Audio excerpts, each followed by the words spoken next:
And if the House will come to order, I'll jump straight into the session. We've got a tight 1 hour. So I'm going to straight jump into questions and expect our panelists to respond. No, this is, as Samir said, a think tank panel. So from them, what is expected is the far from the battlefield point of view, above the hurly-burly, the stratospheric 40,000 feet of view, as to what you're thinking of disruptions, what you're thinking of developments. And, you know, the panel description begins with a very daunting line. It says, 2017, the world's fault lines erupted suddenly. Now, did they erupt in 2017, or was it 2008, or was it 9/11 in 2001? Or have they been erupting since the day I was born? Because every year I've heard the world is in crisis, and it's never really come to a crisis. So, I mean, that is my first question. Then, you know, there are various issues. We've been debating issues like multilateralism. What is the role of multilateral institutions? Has multilateralism collapsed? So let me straight away come to David. David, as rector of the United Nations University. Great. Well, Sanjoy, first of all, thanks and congratulations to you, Samir, and all the young people you have animated to deliver this fantastic meeting. It's been terrific for the participants like me. Secondly, I don't speak for the UN. I benefit from academic freedom and I take advantage of it. So this is not a UN view. 4 brief points. The first is that for the UN, there has been a shift that changes a great deal.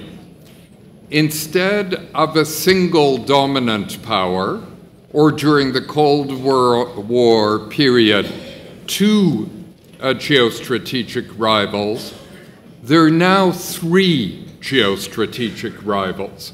And that complicates many files and the management of many files. Second point, there's been quite a lot of focus on the US during this meeting. I'm a Canadian. By and large, Canadians have fantastic relations with the Americans, and we've been good neighbors to each other. But my observation would be that chaos breeds reactions, and those reactions create new realities. And so notions of US leadership are fraying amongst the followership. And this will have consequences if it continues indefinitely, because you can't lead without followers. On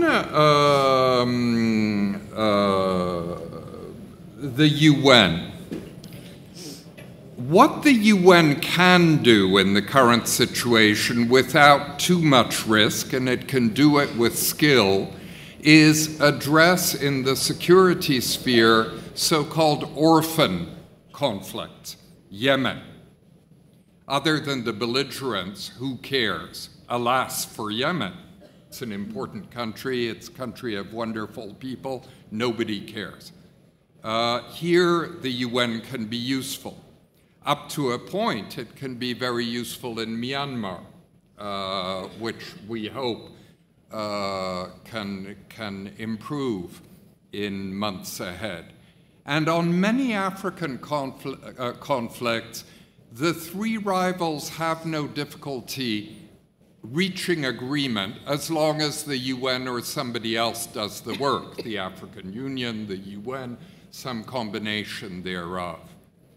But it's very difficult on geostrategically sensitive issues for multilateral organizations, because I think the UN is simply a reflection of many others, to play the central role they once did.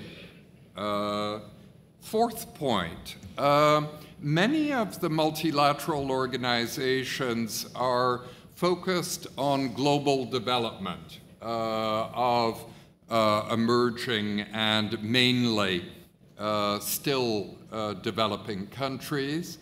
And the problem for them is that development is working.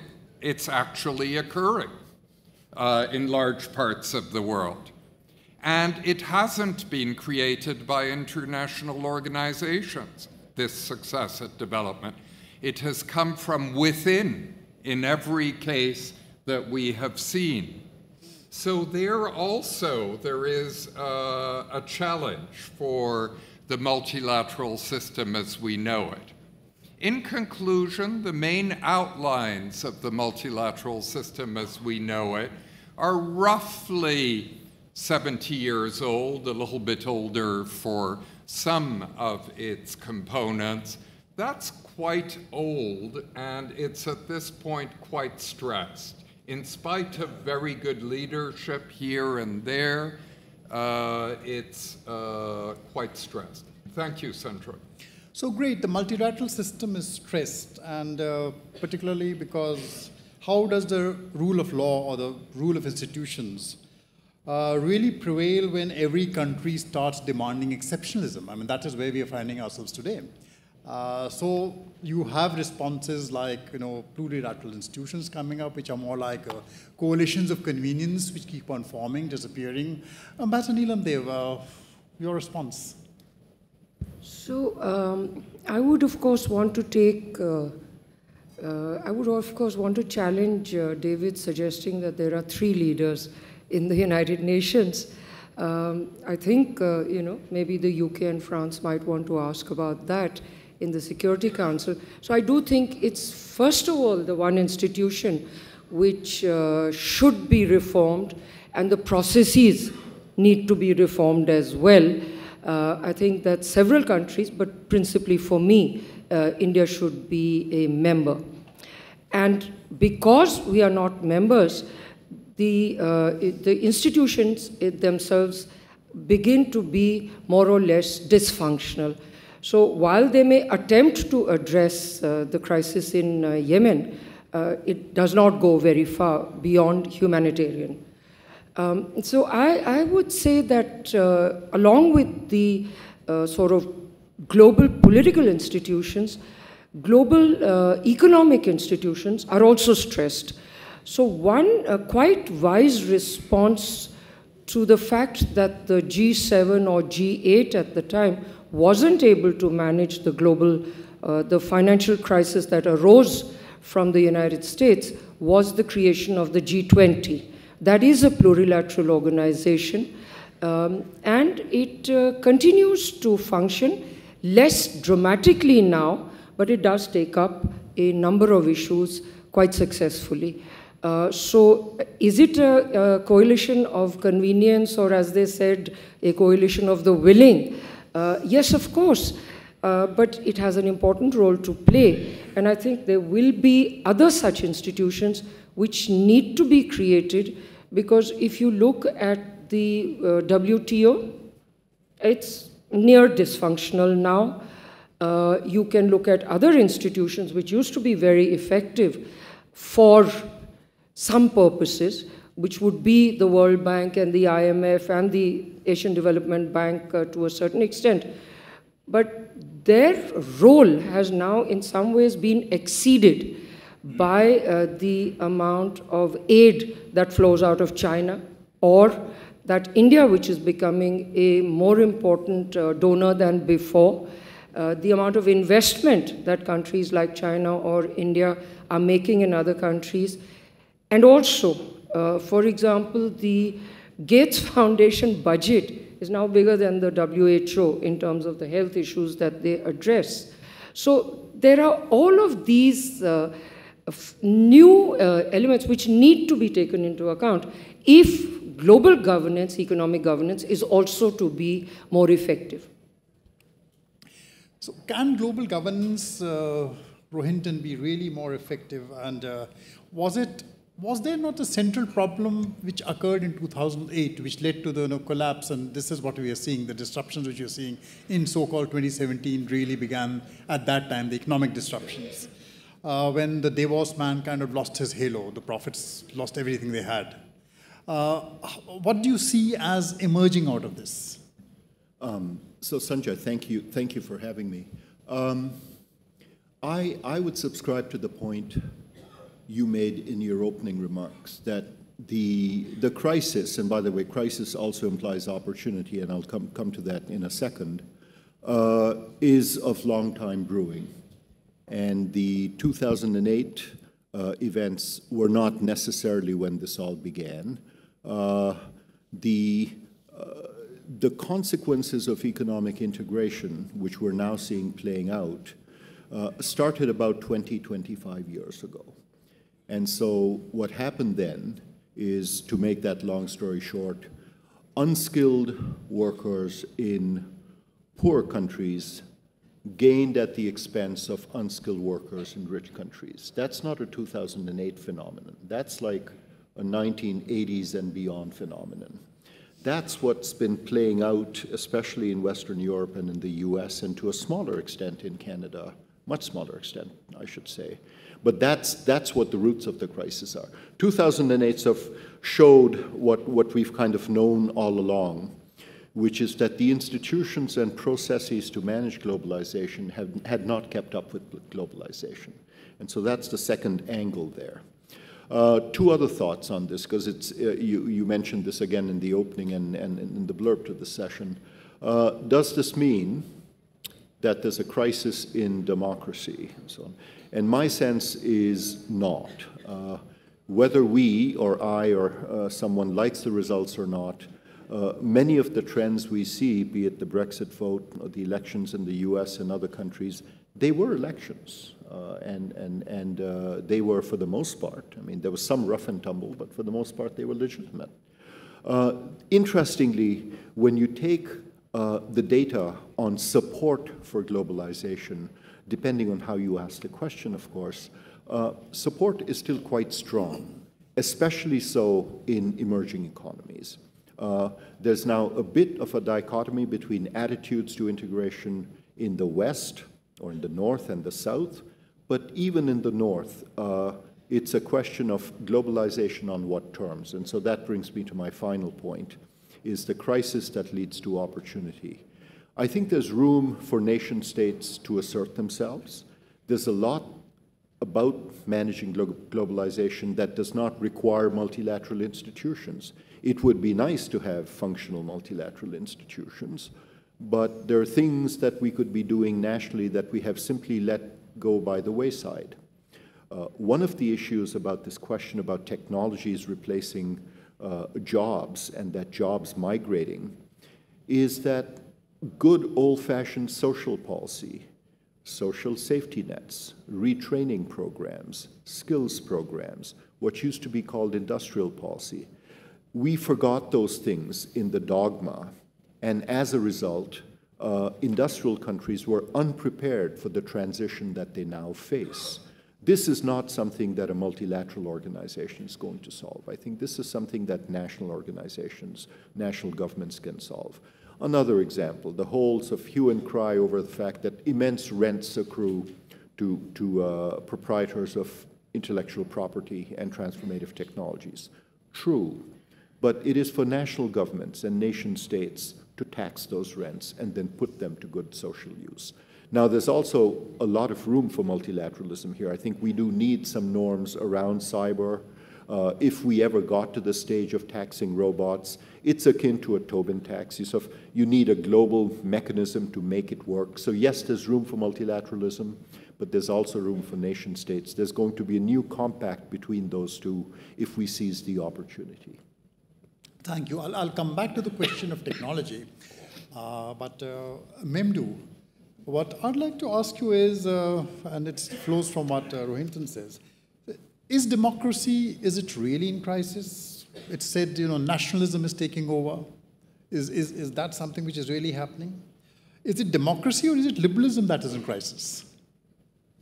And can the two be conflated together? Does democracy guarantee liberalism? Can democracy guarantee liberalism? I mean, isn't that a myth we've tried to build up? And who built up this myth? Sanjay, thank you very much for inviting me. It's when I got the title, I thought, what an ambitious title. So I was hoping that the questions would be simpler. Then I got the questions are even more ambitious if you read the little blurb. Now, of course, Sanjay is upping the ante. There is more complexity. So there, I think my humble carbon-based human CPU is taking a beating, but I'll do my best. My basic point, when I'll sort of try to answer your question and the various questions that I received from the organizers. When I looked at the problem in its entirety and complexity, I mean, the basic theme seems to be that the world is falling apart, at least the liberal international order is falling apart because of the nationalism and populism that is sweeping around the world. When I looked at the problem, I think there is much diversity to that statement. So first, we need to take it apart. I don't think we should bundle together all populist, nationalist, anti-liberal movements around the world as one dynamic and then treat it as such.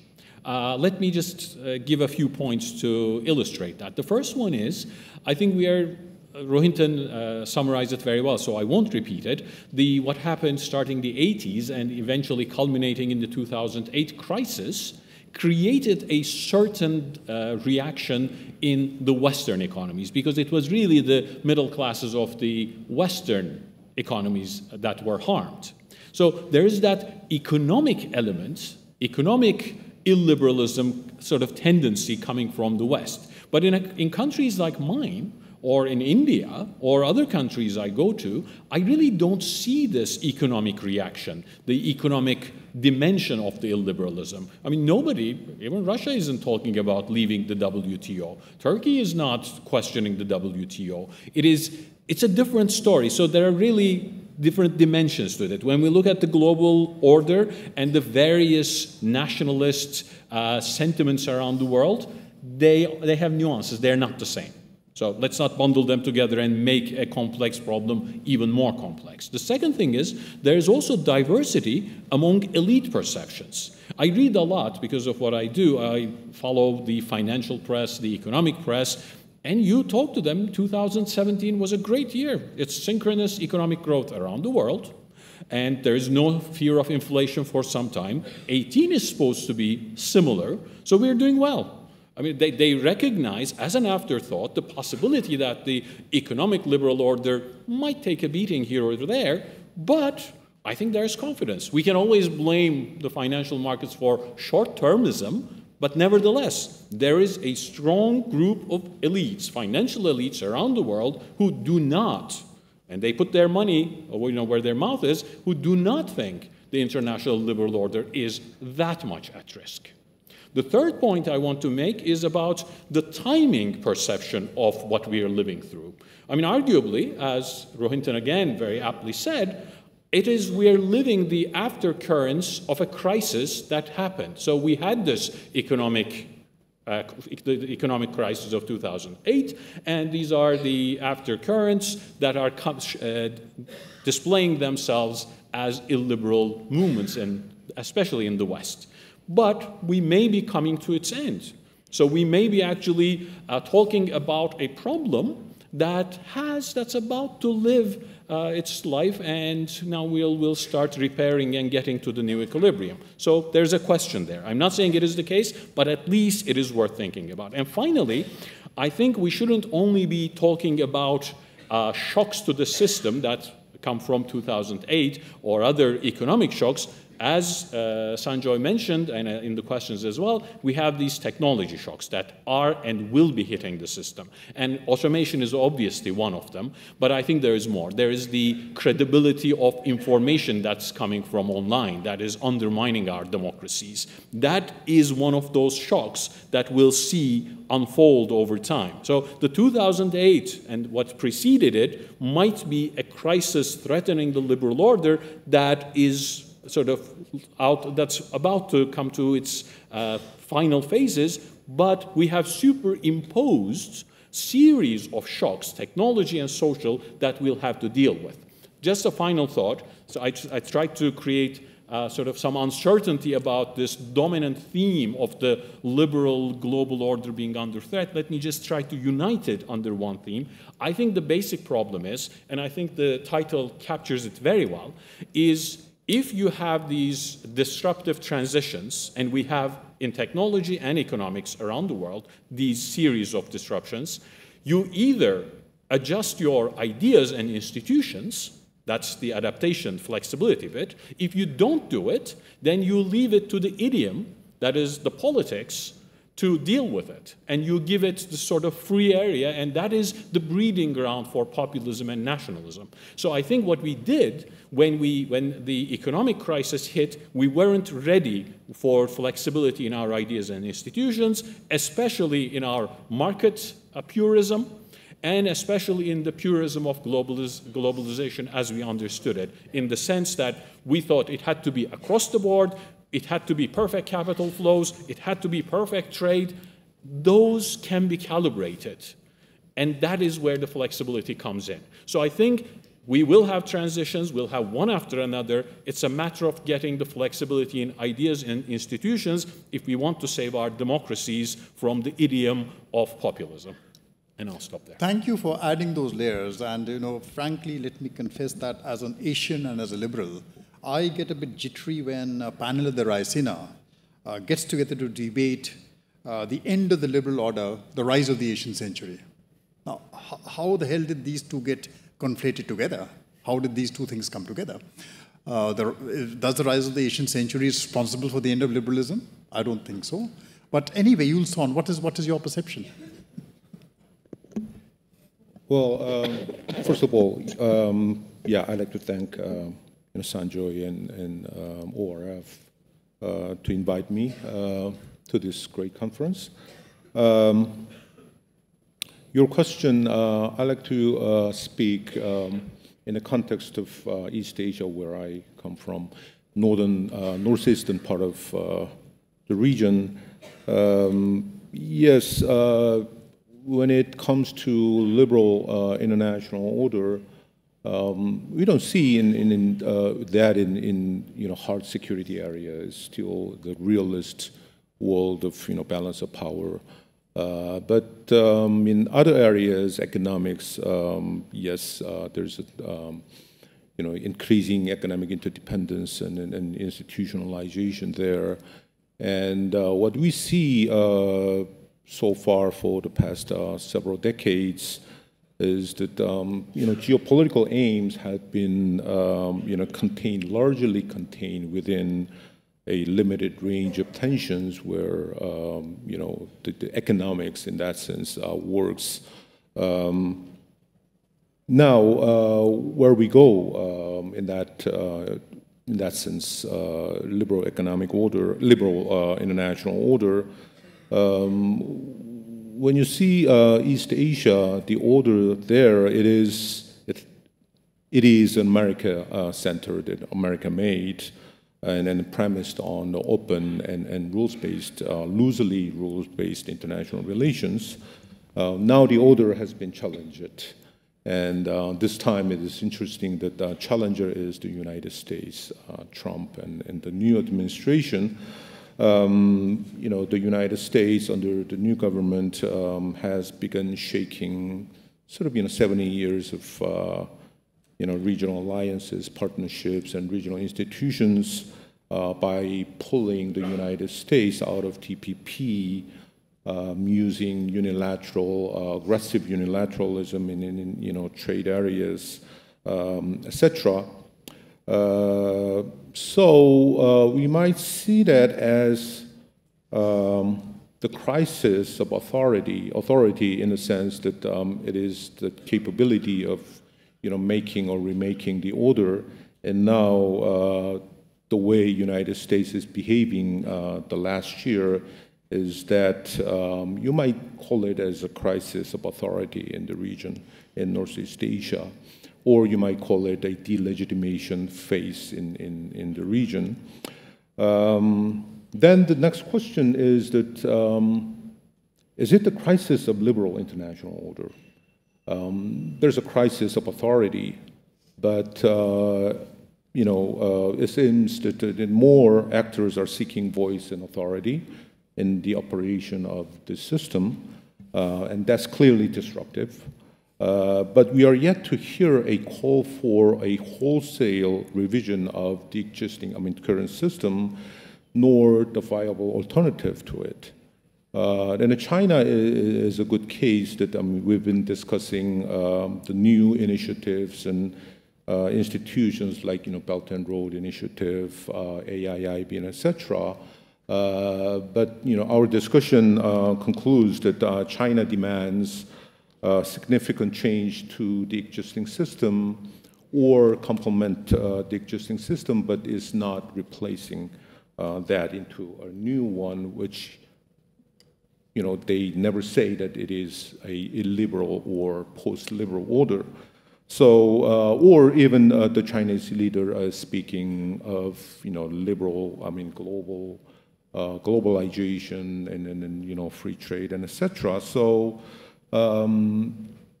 Combined, it's hard to say at the moment by now that the liberal order is in crisis.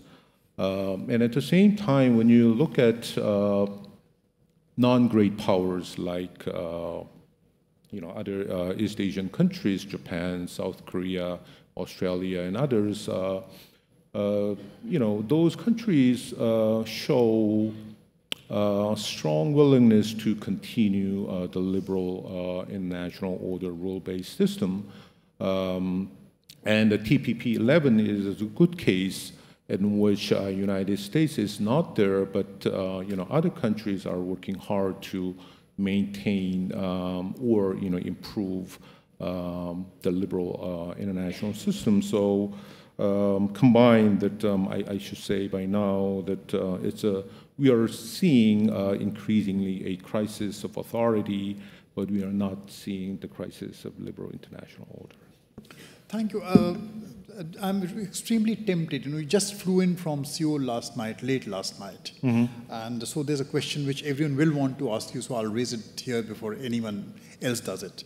Now, is the crisis, you talked about China, but is the crisis in your neighborhood over? You now have a joint hockey team, which means a joint hockey team with North Korea. Joint hockey team. You got together. Okay, so you are participating together. Ice hockey. So that disruption is over? Settled? Oh, that's a different question, actually. I'm saying that yes.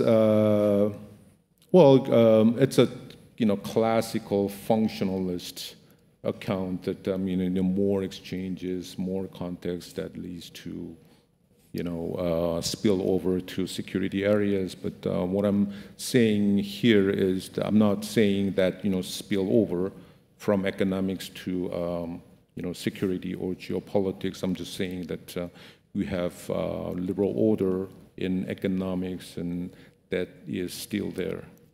So the hockey team, I think we have an expert in the audience, so you might ask him.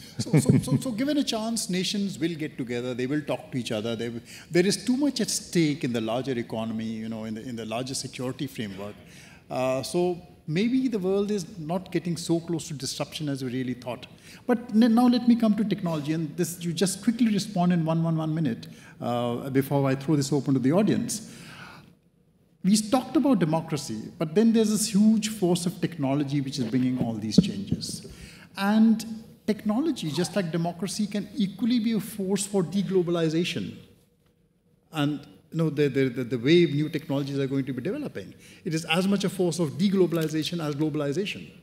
So how do you think both for the developed economies and the emerging economies, the question of jobs, the question of new technologies disrupting the very basis fundamentals of livelihoods is going to pan out? Is that going to be a huge disruption? Memdu, let's start with you. Sure. When you say technology, it's so huge. Let's talk with the sort of relatively more closer one, the automation bit.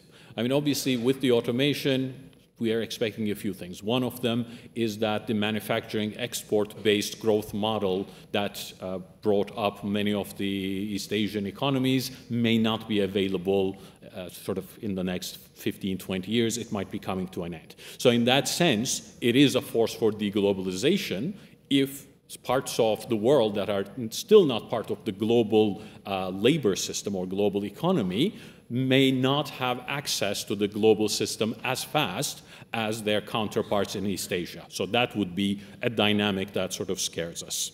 And of course, there'll need to be ways to deal with that, but I think that'll take us too far. It's similarly, what can happen is, of course, with the automation in the Western economies, again, jobs getting lost, and politically, the middle classes and whoever loses their jobs form a political force for deglobalization. So you can get that political dynamic as well. It's again, I'm going back to your title, if we get the ideas and institutions flexible enough to absorb that huge change for the society, I think we'll be fine. I think the democracy will find a way to adopt it, but it really depends on the flexibility and the creativity of our intellectual classes and our institutions. Neelam, Rohinton, I'd invite you to jump in. David? I think what we're seeing is the end of a blind romance with technology, in the sense that the large technological companies have had a free pass so far because we were all so enthralled with what they were able to do. The European Union has actually provided some leadership on this in terms of disciplining some of the more Wild West features of the behavior of these companies. I think actually it's something President Trump has also captured a bit. And so I think for the technological companies, things are about to get quite a bit more difficult, and they will come to resemble more classic companies, both nationally and internationally. That's just an intuition, but I think that's the point we're getting to or are at. So not as disruptive as it is made out to be. Neelam? I think the impact of technology on manufacturing is actually going to be very disruptive in the developing economies, in emerging economies, because of inadequacies of education and technical skills. But there's one or two other areas which it's important.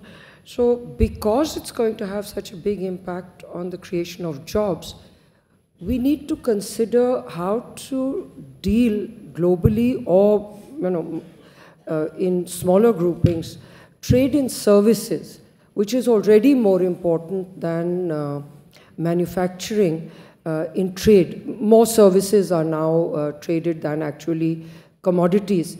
We don't have very satisfactory ways of dealing with trade in services, and the WTO, under which it was being attempted to be addressed, is not functioning very well at the moment.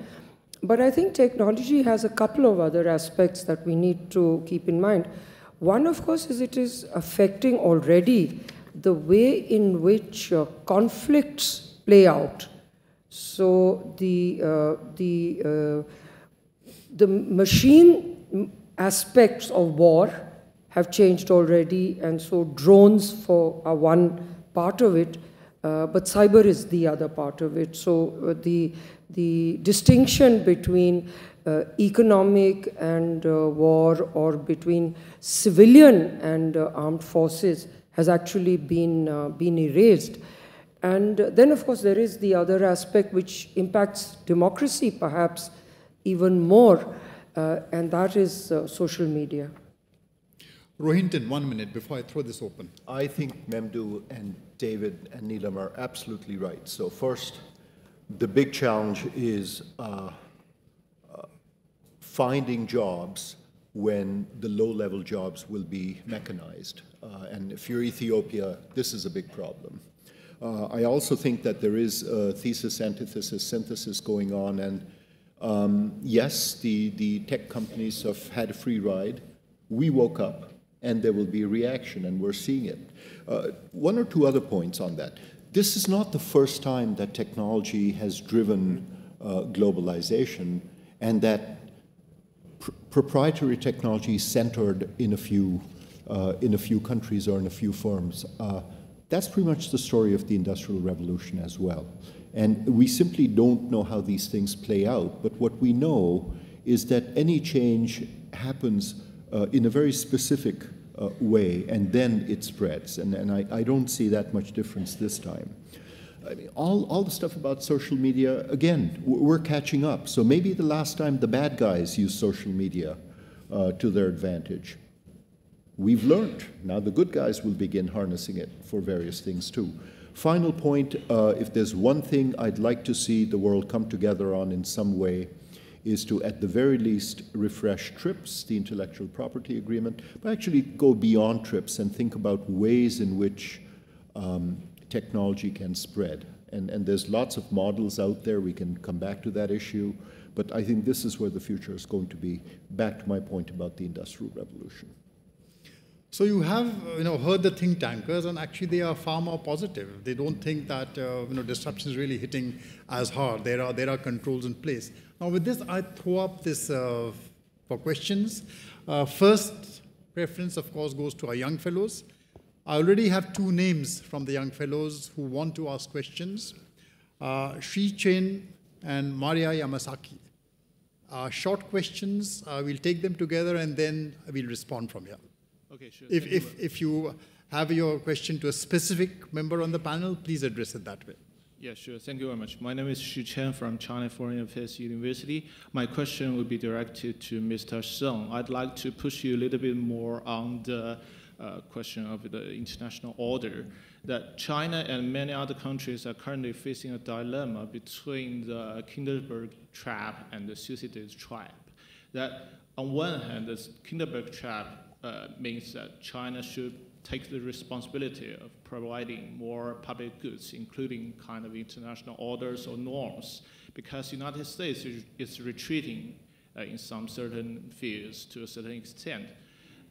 And according to the Thucydides trap, that the rising power, which is China, will finally challenge the current hegemony, which is the United States. We know that China is currently presenting some of the initiatives, including the Belt and Road initiatives, and after which we have heard many of the voices in the world that China is being too assertive or too active. So my question is, where is the line between being too more assertive or too active and to being too silent on promoting the international orders and the norms? Thank you very much. Maria?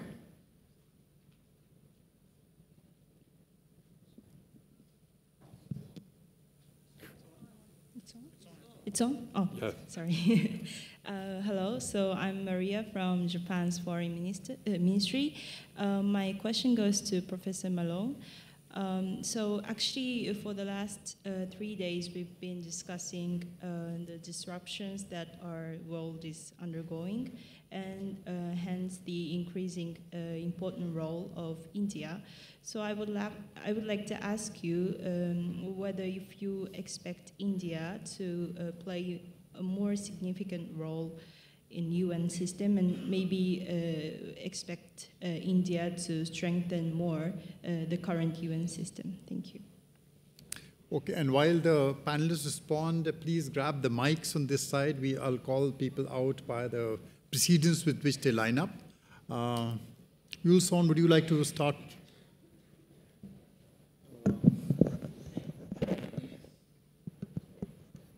Yes, thank you for the great question. Yeah, two traps. One, I don't know whether you can use the term Kindleberger's trap. I mean, the Kindleberger's dilemma is a trap or not. But and the other one is Thucydides' trap. One is largely about the authority of making a new order, take the burdens public goods, and the other one is far from that. It's more realist competition. You can think of this the role of China in this way that, like I said before, we have a crisis or question of authority in East Asia or Asia Pacific, that United States is not there, and China is trying to fill the gap. And I think the question is first whether China keep growing economically to be to reach to the level where you can provide public goods, global public goods. And given that China, suppose that China continues to grow, then the next question is whether the public goods or the goods that China provide is really serve the interest of the stakeholders in the region. Up to here, I think one critical, very important factor affecting the authority of China, the rising China, is that I'm using the case of South Korea, very recent case of South Korea and China relations. The case of the THAAD issue, the deployment of THAAD technology to South Korea, and China doesn't like it geopolitically, so that they make economic sanctions against the Korean companies, which is in a sense violation of the liberal norms. That here in East Asia, there's a norm that separate security. Separate economic relations from geopolitical or security, and that is actually huge beneficiary of that principle has been China. That we all know that Deng Xiaoping's policy and the neighbors acceptance of that policy, even though it is the communist China. But it's clearly a violation of that principle, and here the Korean people now feel that you're not really giving the authority of making order to China because of this particular events that is very illiberal. So I think what I'm saying is that the country like China reaching up to the level where you provide public goods, you need that authority, and that authority is not filled up by your sheer economic and military might, but also this realm of legitimation and the order providing capability. Mim, do you want to add something? Yeah, I just want to add something small. The problem or the concern seems to be that China will pick and choose the globalism it wants to contribute to for sort of motivated around its own national interest. So that's the suspicion around the world. So to overcome that, what is required is basically we are facing a signaling problem. So what China needs to do, at least a few times, is to show that it can actually support global order, sometimes with a cost to itself, in some sense restraining its own actions. And the one thing that comes to my mind is a China that will push for further rules under the WTO system, or in trade in general, that will restrain some of its actions, will actually give that signal to the world that it supports global order, global liberal economic order at the expense of its national interests, at least every now and then. As I said, it's a signaling problem in economics. We come across it a lot, and I think this is one of those. David, you want to add something? No, but to Maria's question, yeah, okay. I thought I'd go. First of all, Maria, thank you. The UN University is headquartered in Tokyo, and we're very lucky to be there. I happen to agree with Nilam on the UN Security Council and its composition. So I think India has been contributing well beyond what it needs to do to the United Nations, notably through the vector of peacekeeping. India has been, since the very outset of operations of the UN, including through a military hospital during the Korean operation, involved. Historically, it's the country, or perhaps one of the countries, that has contributed the most peacekeepers. And it's frustrating for India because several of the existing permanent members contribute very little except money. They aren't prepared to take risks. India takes risks in peacekeeping, and so, might I add, does China. China is joining in peacekeeping in a remarkable way, and this is notable in part because Chinese casualties outside of China are a domestic, are quite a sensitive issue domestically for China. So my sense is India contributes a lot. There is a frustration that its contributions aren't always recognized, including sizable intellectual contributions within the UN systems and various parts of it. But so far, India has kept its cool. Neelam? No, I think that's it. Okay, I have two questions this side, two questions this side, so let's have these ones first. Thank you. My name is Chetan. Talking about technologies that can disrupt democracy or a nation state, I'm surprised we didn't talk about cryptocurrencies. So anyone from the panel could shed light on the impact of cryptocurrencies, considering the design of cryptocurrencies hits at the very foundation of a traditional economic system. Okay.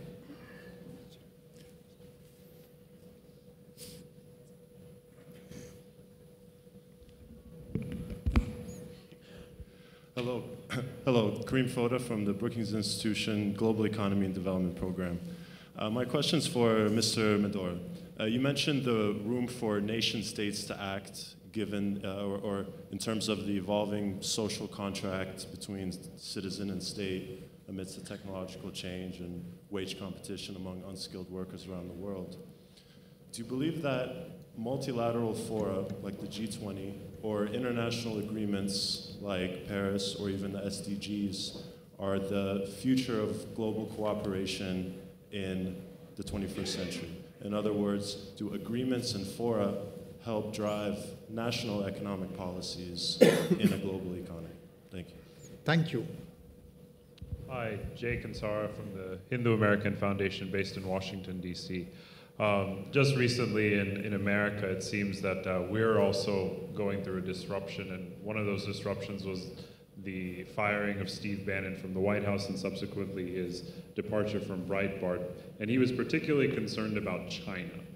And that seems, the theme of that, of his concern seems to resonate even in India today. So my question is primarily to Sanjoy, actually, since you were sitting on the panel with the Honorable Foreign Minister, and any one of the other panelists can also answer, is how does the new world order address this concern while still maintaining democratic norms and principles of openness and pluralism? And is that even possible?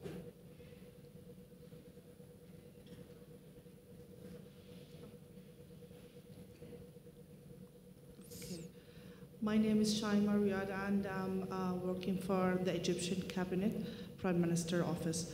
My question to the panel that I heard all the talks and it's really great and impressive, but there was no talk about any social aspect of the challenges that we are going to face in upcoming years. If we are talking about there are many jobs will be disappeared actually, in upcoming years, just like industry jobs and you, Mr. Mamdouh mentioned something related to this is the job or the rule of the national state, that be sure that all the people will be have the same or like replacing the jobs with industry jobs. So what about the classes? What about the middle class? How that will be impact them? How we are going to address this kind of challenges with that we will have in upcoming years, and at the same time we'll find solutions to make sure for the inclusive economic growth. Thank you. Thank you. So I'll come back to the panel. We have generally 4 questions here. Cryptocurrencies, who would like to handle that? Cryptocurrencies actually are part of a wider phenomenon, which is the so-called distributed ledger technology, which has applications in many areas. Cryptocurrencies, there are people, and you're quite right to cite that, who think that this obviates the role of the central bank as we know it, that you lose control over monetary policy. The fact is, so far, that is not happening. And for the most part, cryptocurrencies seem to nourish black markets and illegal transactions, and then, as we've seen in the last 3 months, speculation. Over time, it may lead to something more, but what that something more is, we simply don't know. So I think this is a genuine issue. Blockchain more generally is a genuine issue, and it's got both good and bad. I mean, we had this chat when I spoke to the young fellows on Tuesday. On the one hand, blockchain can actually open up public accounting systems, and you can do a whole bunch of things on the blockchain in ways that we haven't seen before. Blockchain actually gets rid of things like, in fact, on the website of my organization, there's a short video on the various applications of blockchain, including, and the one we walk you through, it's an animation, is how you can do contracts without the middleman, without the lawyer. So, you know, technological change isn't all bad. Imagine a world with very much fewer lawyers. So, you know, it cuts both ways. On the question of the G20 and nation, I do think that the G20 is the place where a lot of these multilateral issues should be thrashed out. I think the G20 has been drifting for some time. It has not seized the opportunity, having frankly gotten us out of the crisis and avoided something much worse in 2008 and 2009. It hasn't really lived up to its promise. On the other hand, it's the only thing we have, and if not the G20, where would this happen?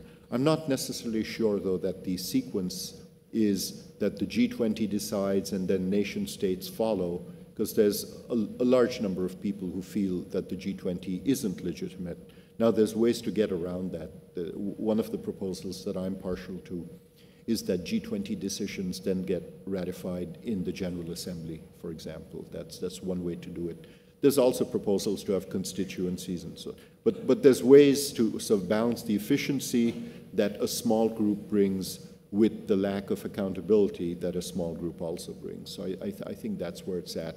But generally speaking, I would not say that national policy is driven by multilateral commitments. Sometimes quite the opposite. Increasingly, the global frameworks we have are just that, they're frameworks. They're wide enough that they give you room to move. And we're now discovering, as we probe, that all this business that somehow subsidies were WTO incompatible, not true. There are ways to have subsidies to industry that are WTO and GATT compatible. So I think there's a lot more room for nation states to operate than we've given them credit. Second, it is often the case that nation states set the standard and then that's taken up. So dispute resolution is an example of that. We had that nationally, and then that was taken up at the multilateral level, and quite successfully. So there's room to experiment nationally and bring that up, just as there's room to experiment regionally and multilaterally and then have it applied nationally. That's what the OECD effectively does as well, is transfer best practice from one to the other. The issue of jobs, social contract, I mean, you all have raised it while you were talking. Are there any quick reaction you'd like to give on the specific questions which you raised on that? Yeah. Memdu. Shall I do it? Yeah. Yes. First, jobs, I don't think will disappear. Probably it's about 5%, the latest. You look at McKinsey. A job disappearing in its entirety is a rare thing. They will be transformed. They will be tasks under jobs that will disappear. So we'll be reshuffling and reforming new jobs. That means we need a workforce that can adapt to that transforming job menus. So that's the first thing, just to sort of decrease the tension, I should say. That's the first thing. The second one is it about income, that some people will have less income that we're concerned about, or is it about the dignity of not having jobs? That's an important distinction, because if it's income, then we'll have to think about wage insurance, basic income. There are policies for that. If it is dignity, so that we actually care about every citizen having a job, that's a different problem that we'll have to deal with. But again, I can't get into details. There are various policy propositions. The largest problem of manufacturing jobs disappearing in some parts of the world that are not currently integrated into the global economy is basically we'll have to be creative and find ways for those economies to build up their services. I mean, the minister yesterday was talking about the number of units, residential commercial units that are required in India. That's a huge services sector that will require human effort, human labor, or tourism, or there'll be other more sort of upscale service jobs that we'll need to come up with. But that has to be the way forward. And a country like India, the economy and the population is so large that there's bound to be a large chunk of service jobs that are possible. Going back to your point about having an international fora to deal with the problem, my initial instinct is the following. Each country will have to find its own equilibrium of policies to address this automation challenge, because each country has its own social contract history and its own habits of labor rights, business rights, so on and so forth, tax habits. So there will be variation across countries. That, I think, the equilibrium will create that. However, the last 20, 30 years, what we have observed is the mobility of capital globally has disadvantaged labor because labor is not as mobile. So at a global scale, labor is disadvantaged. So I think it is important to use international fora at least to empower the global labor to sit at the table with that empowerment of being the disadvantaged partner in value creation. Then each nation can create its own policy solutions, but I think the global empowerment of labor as a partner in global value creation is a critical point, and that has to be done at the global scale because it's a global problem. David, just 30 seconds, because I'm run out of time. Samir is warning me. Good. Leadership really matters. Electing to be a victim is a bad policy. So trying to make sure that those who affect your lives are competent to do so is a very good plan for young and old alike. In the multilateral sphere, there are a number of outstanding leaders at the moment. Christine Lagarde at the IMF, Antonio Guterres at the UN and his deputy, at the African Development Bank, which was a basket case for years. For the last 15 years, it's been brilliantly led by people who know about development, work hard, are committed, achieve results. This is what we need, not to be passive victims of processes and economic development.